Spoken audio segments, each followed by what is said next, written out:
एक होता है residential nil rate band.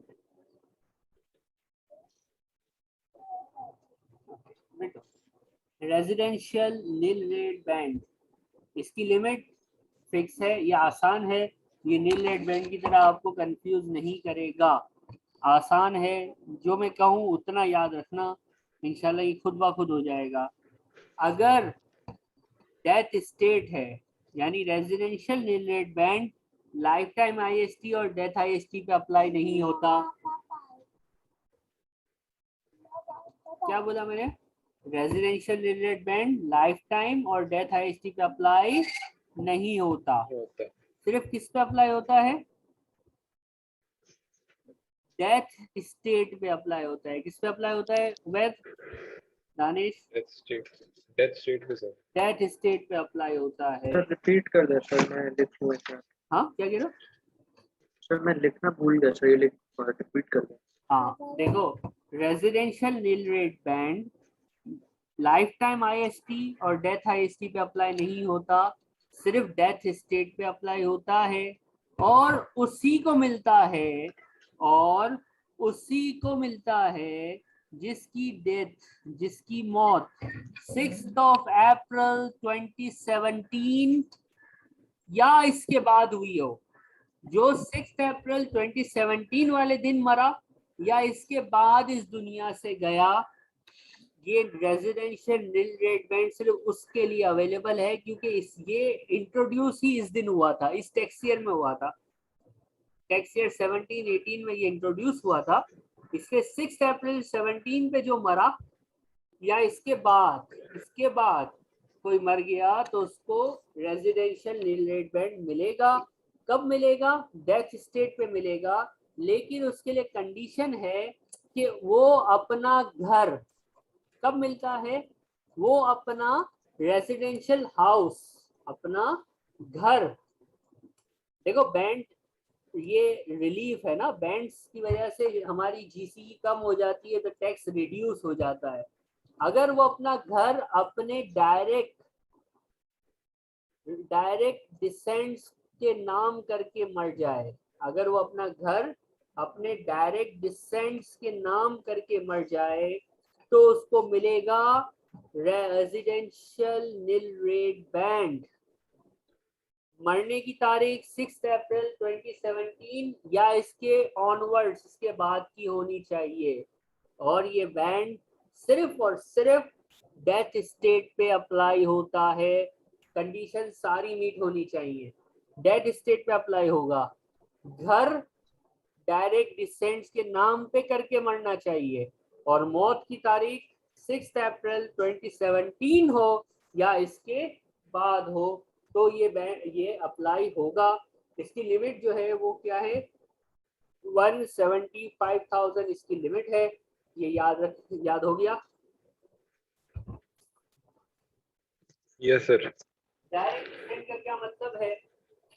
Direct decent आपके कोर्स में, अभी आप 80x पे नहीं पहुंचे, 80x में थोड़ी सी डेफिनेशन बढ़ती है, आपके कोर्स में डायरेक्ट डिसेंट बोलते हैं बच्चे या बच्चों के बच्चे, चिल्ड्रंस या grand children's.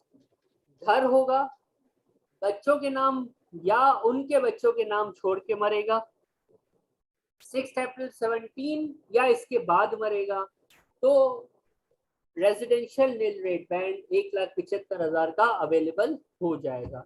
Any problems? No sir. हाँ नहीं सर ठीक है, क्लियर है। ये कैलकुलेट कैसे होगा? इसकी रेजिडेंशियल आपको पता है ना, मैंने आपको बताया था बैंड्स की वजह से कभी भी नेगेटिव फिगर नहीं आती, ऐसा बताया था नहीं बताया था? यस सर बताया था। बस ये याद रखना। और प्रॉपर्टी पे अगर कोई मॉर्गेज है तो हम नेट ऑफ करते हैं, हमें पता है, और इंडोमेंट मॉर्गेज हो तो हम उसको इग्नोर कर देते हैं, ये भी हमें पता है। क्वेश्चन आपके सामने है, दो बंदे हैं, एक है अल्बर्ट और एक है अरोहा। पहले हम अल्बर्ट को सॉल्व करेंगे, बाद में हम अरोहा को देखेंगे, ठीक है? दोनों की डेट ऑफ डेथ देखना, 10 अप्रैल 2020, और ये देखो 6 अप्रैल 17 के बाद मर गए दोनों, Yes, sir. तो इन पे शायद हो। Following individuals living their entire state किसके नाम पे छोड़ के मर गए? बच्चों के नाम, यानी डायरेक्ट डिसेंड्स के नाम। दो कंडीशन मीट हो गई। अब घर है कि नहीं है ये देखना है। Gross chargeable value of state ये था जिसमें घर भी था। टोटल अल्बर्ट के पास जो प्रॉपर्टी थी वो कितनी थी?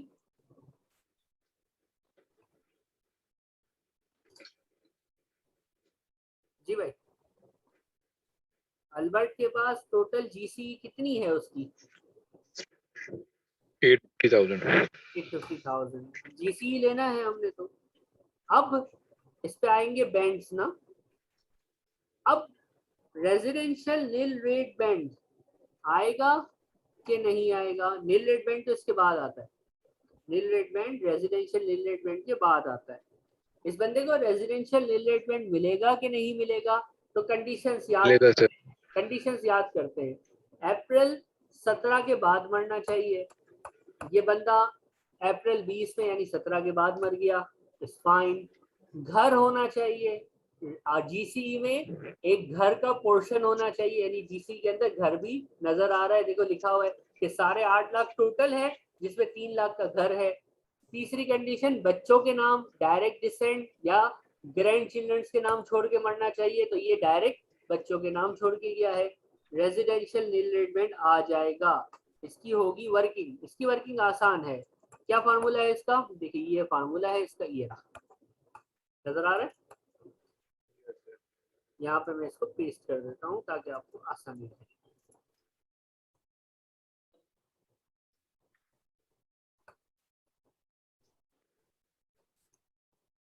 ये इसका फार्मूला है।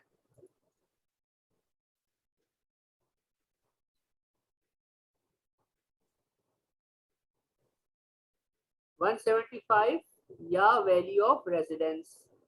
वैल्यू ऑफ रेजिडेंस कितनी है? अल्बर्ट अंकल की वैल्यू ऑफ रेजिडेंस 3 लाख की है ना। इन दोनों में से 175 लोअर है कि 3 लाख लोअर है? तो हमने लोअर ऑफ लेना है।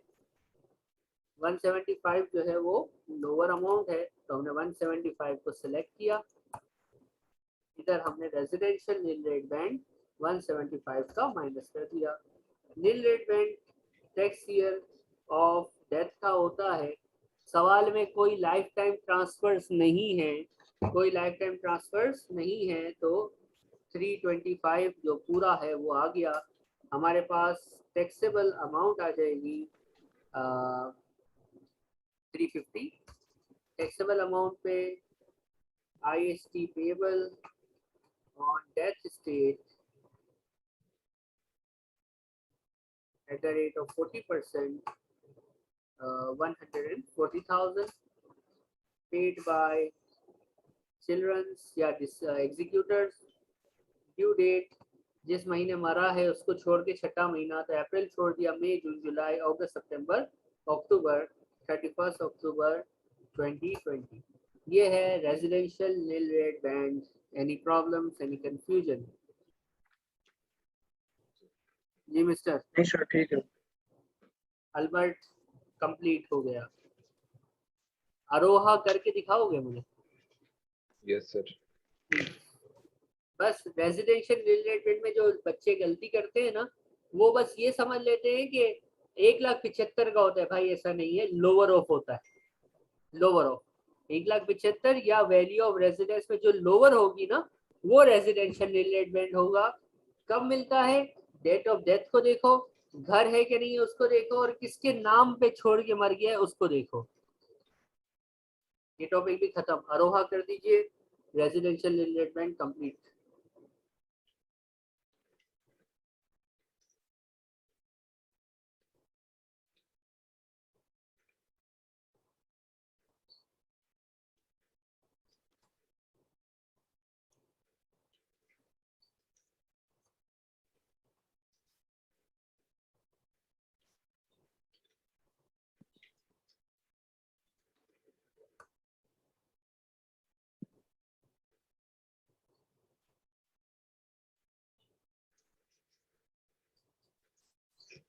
Sir, 80,000 answer है. कितना? 18,000. Best, you are right.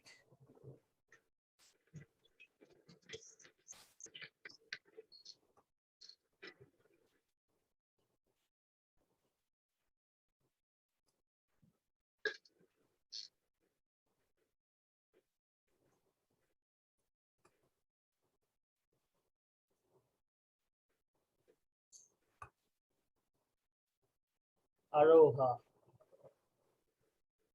GC total लेनी होती है घर के साथ 4.5 लाख।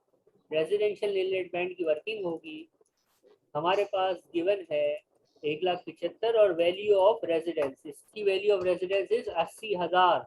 हमें रूल के हिसाब से इन दोनों का क्या लेना है, लोअर ऑफ। तो रेजिडेंशियल नील रेट बैंड जो है वो 1,75,000 नहीं आएगा मिस अरोहा के लिए, कितना आएगा,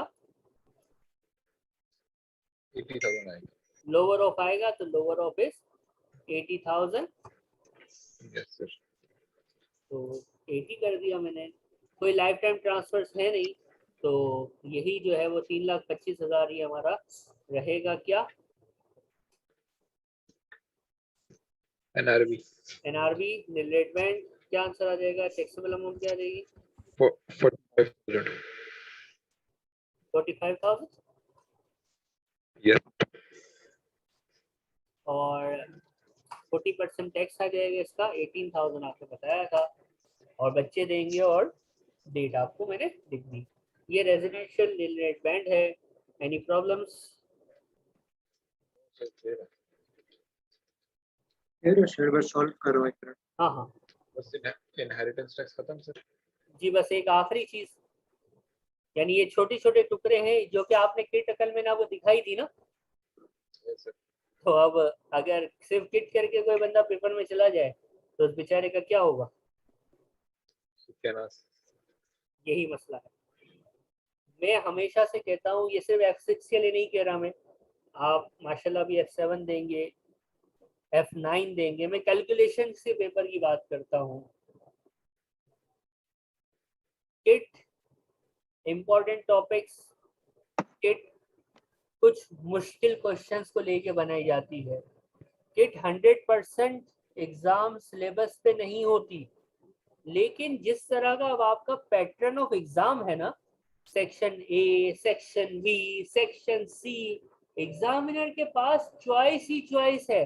वो कोई सा टॉपिक कहाँ से भी ला के वो टेस्ट कर दे, आप क्या करेंगे। किट में आपको एमसीक्यू फॉर एग्जांपल रेजिडेंशियल का नहीं मिलता, और आपने बस क्लास में पढ़ा था, किट के ऊपर फोकस करके पेपर में बैठ गए, प्रैक्टिस ही नहीं की थी, आपको याद तो आएगा सर ने पढ़ाया था, लेकिन फिर आप बोलोगे यार ये किट में तो नहीं था, पेपर में आ गया, तो फिर वो मजा नहीं आएगा। ठीक है, यस सर।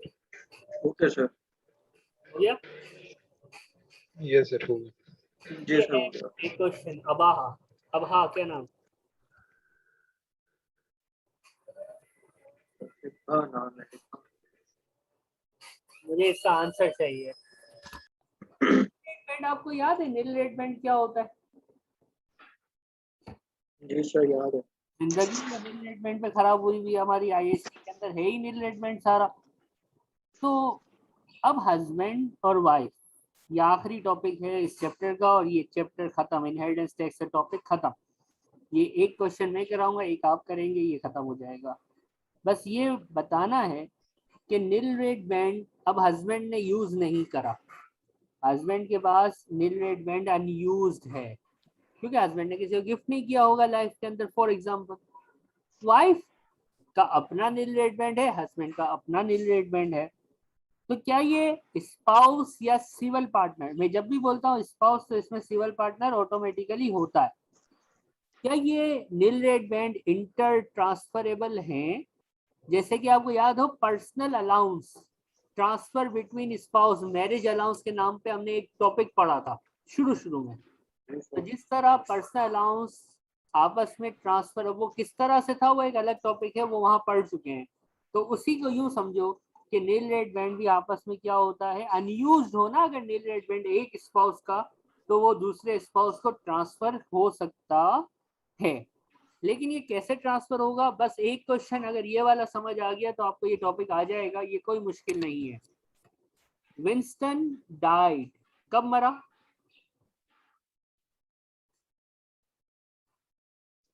कब मरा? 2006 को। Under the term of will अपने बच्चों के नाम पे 105450 छोड़ा और बाकी जो है वो वाइफ के नाम छोड़ दिया।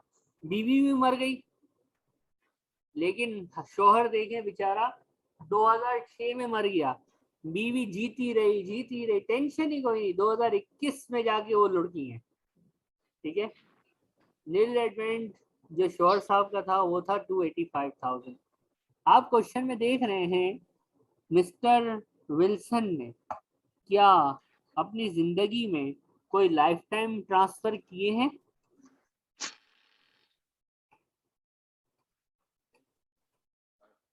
जी, क्या क्वेश्चन में विल्सन का कोई लाइफ टाइम ट्रांसफर है? No sir. और विल्सन साहब जो हैं उनका जो जब वो उन्होंने वो जब इस दुनिया से विल्सन साहब गए थे तो उस वक्त नील रेड बैंड वो कौन से टेक्सचर में गए थे? 6-7 में गए थे। हाँ 6-7 में गए थे ना। अच्छा,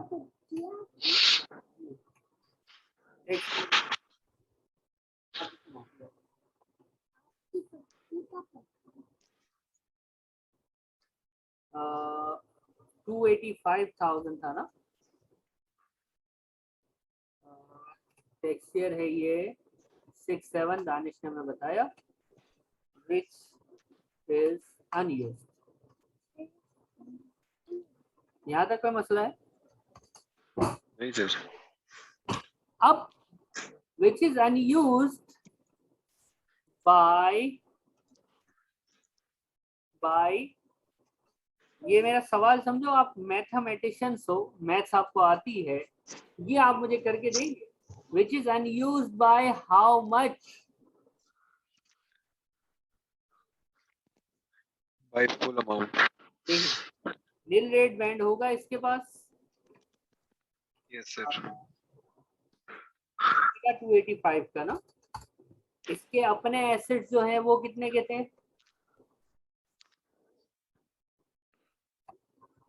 105450 के थे। तो अनयूज जो है या अनयूटिलाइज जो है वो कितना है?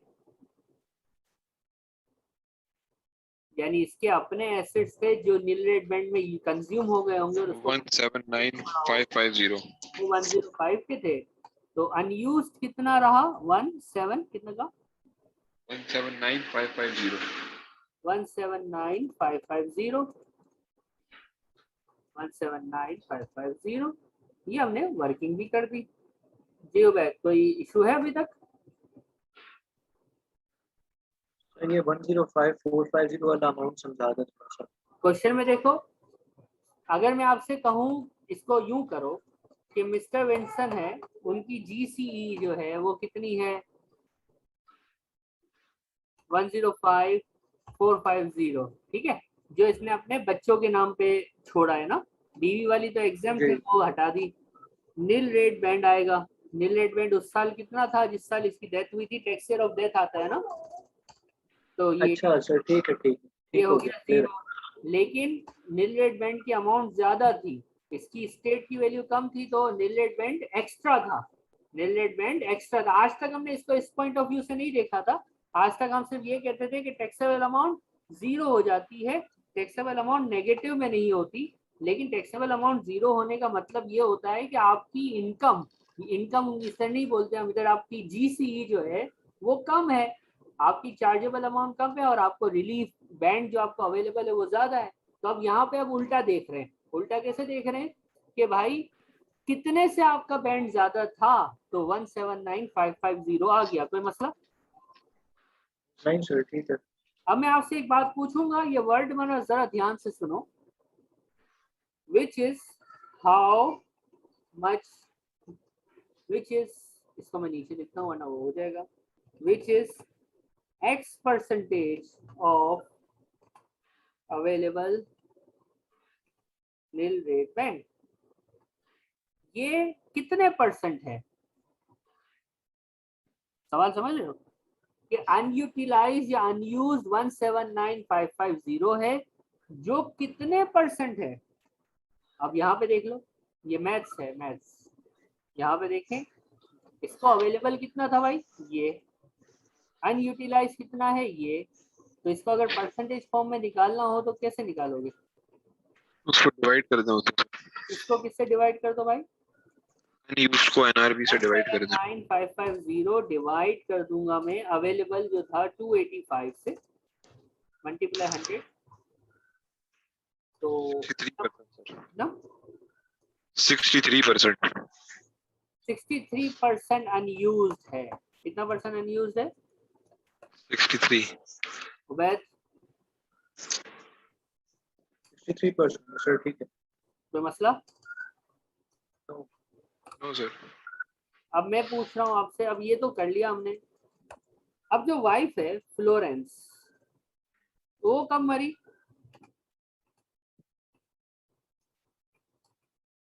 वो कब लुढ़की? 2021 में। 2021 टैक्स ईयर में मर गई वो, 2021 में। यस सर, हमारे वाले टैक्स ईयर। हमारे टैक्स ईयर में नील रेडमेंट अवेलेबल था इतना। Unused bye husband, unutilised bye husband, कितना अनयूटिलाइज्ड बाय हस्बैंड है?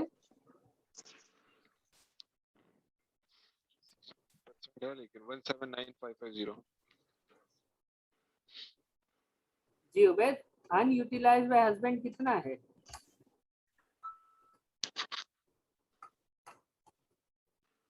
सर अनयूटिलाइज सर ये ना 179550। अब आप लोग यही समझ रहे हैं, आप अपने हिसाब से सही हैं, लेकिन वो जो 179550 का अनयूटिलाइज निकला हुआ है, वो क्या 325 की बेस पे निकला हुआ है कि वो उस नील रेट बैंड की बेस पे निकला हुआ है जो कि उसकी डेथ के टाइम अवेलेबल था हस्बैंड की? सवाल है। टाइम पे अवेलेबल था। तो ये 325 की बेस पे तो नहीं निकला हुआ। नो सर, तो हम क्या करें? उसको 63% ले लें 325 का। अब हम क्या करेंगे, हम 325 का 60 ये परसेंटेज ऊपर इसीलिए निकाली थी कि 63% अनयूटिलाइज था। ये जो बंदी मरी है इस साल जो है, वो आपके पास जो बैंड है वो है 325, अनयूटिलाइज जो है वो है 63%। तो 325 का 63% कितना आता है?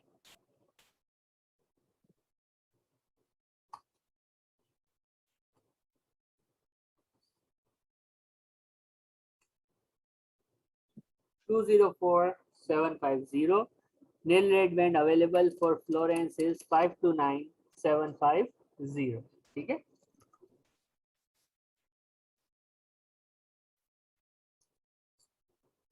जी सर ठीक है, बस एक मिनट कॉपी कर। एक छोटी सी बात और है कि जब हम फ्लोरेंस की वर्किंग करेंगे तो इसमें नील रेट बैंड अब 3,25,000 से लेके क्वेश्चन सॉल्व करेंगे कि नील रेट बैंड 529,750 लिख के क्वेश्चन सॉल्व करेंगे? सर फुल अमाउंट लेंगे और 529,750। फिर इसमें वही लेस होगा, प्रीवियस 7 ईयर वाली कहानी जो हम पढ़ते थे। जी सर। आपका इनहेरिटेंस टैक्स का टॉपिक खत्म हो गया।